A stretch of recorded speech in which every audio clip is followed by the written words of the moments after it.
দুটা চলক যুক্ত ৰৈখিক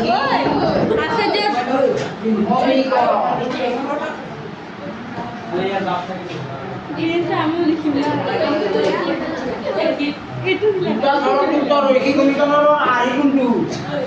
আৰ্হিটো হৈছে এনেকুৱা a plus by plus c equal to 0. দুটা চলকযুক্ত রৈখিক সমীকৰণৰ আৰ্হি হৈছে এইটো।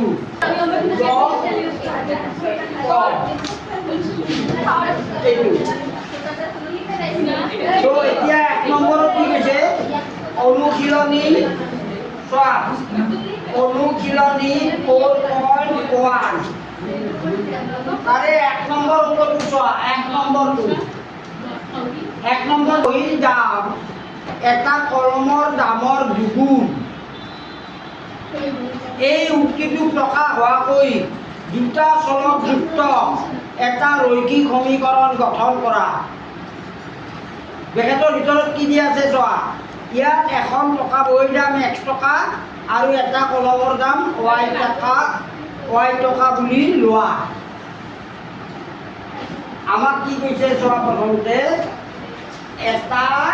এখন টকা বহীৰ দাম, এখন টকা বহীৰ দাম x টকা, এটা কলমৰ দাম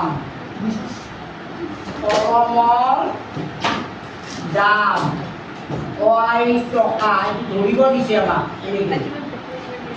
এনেকৈ ধৰিব দিছে। এতিয়া আমাৰ প্ৰশ্নটো কোন?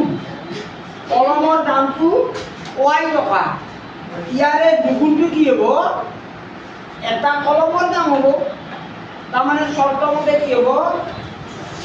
চৰ্তমতে x equal to 2y। কলমৰ দামৰ দুগুণ কৰিলে টকা বহীৰ দামটো পাই যাম, হয়নে নহয়? এইটোৱে হৈছে আমাৰ এইটো হ'ল এতেকে x minus twice y equal to 0। ইয়াত আমাৰ x আছে, ax পদটো আছে, by পদটো আছে, c ধ্ৰুৱক পদটো নাই।